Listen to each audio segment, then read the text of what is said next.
Shalom, selamat pagi saudaraku yang terkasih dalam Tuhan Yesus Kristus.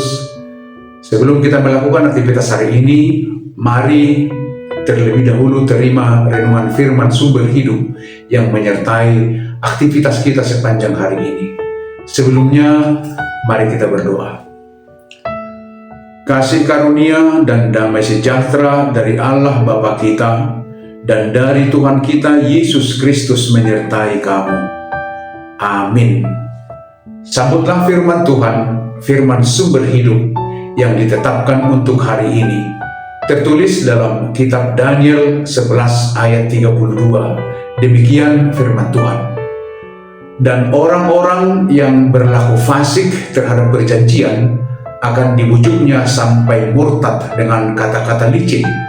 Tetapi umat yang mengenal Allahnya akan tetap kuat dan akan bertindak. Dalam bahasa Batak dikatakan, jala halak nama jahati dopak perjanjiani, apuan nado merbalik marhite sian hata ela-ela, alai anggo bangso angka natumad dari batana, batu dusun nama rohana laos marsihohot. Demikian firman Tuhan. Renungan firman sumber hidup kita hari ini berbicara tentang orang-orang yang tidak setia dan orang-orang yang setia kepada Allah. Orang-orang fasik atau orang-orang yang tidak setia kepada Allah adalah mereka yang tidak tahan terhadap ujian dan godaan dalam perjalanan hidupnya. Biasanya, orang-orang yang tidak setia kepada Allah adalah mereka yang tidak tahan diperdaya kuasa-kuasa dunia ini dengan kata-kata manis dan janji-janji palsu, atau mereka yang mengorbankan imannya hanya untuk memperoleh kenikmatan dunia yang hanya sesaat itu.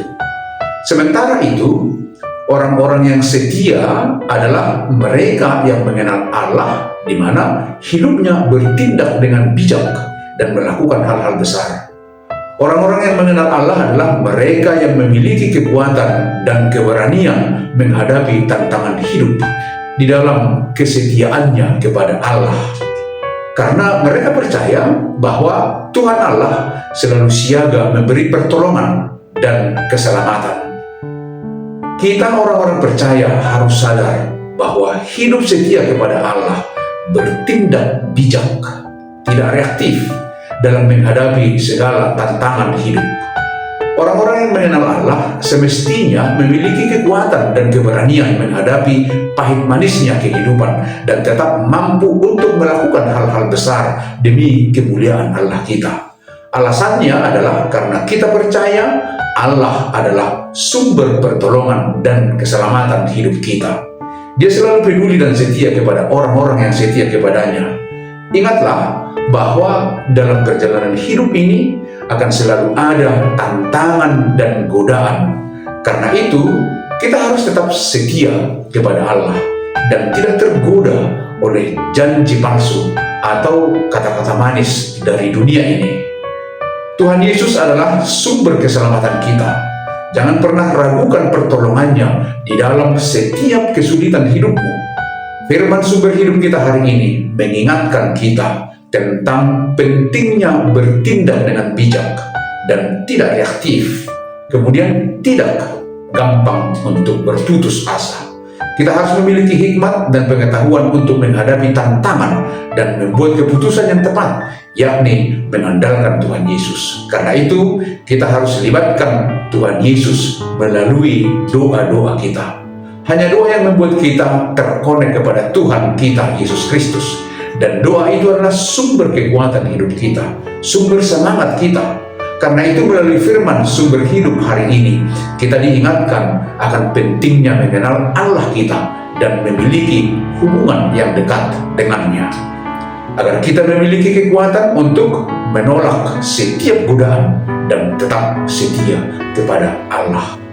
Demikianlah firman Tuhan, firman sumber hidup hari ini. Selamat beraktivitas, selamat berakhir pekan. Tuhan Yesus memberkati kita semua. Amin. Mari kita berdoa. Terpujilah Engkau ya Tuhan yang mengasihi dan memelihara hidup kami. Terima kasih untuk firman sumber hidup hari ini. Biarlah kiranya firman-Mu yang terus menguatkan kami untuk menjalani hari-hari kami. Terpujilah Engkau kekal selama-lamanya di dalam Yesus Kristus, Tuhan yang mengasihi kami. Amin. Anugerah dari Tuhan Yesus Kristus, kasih setia Allah Bapa, dan persekutuan dengan Roh Kudus menyertai kamu. Amin.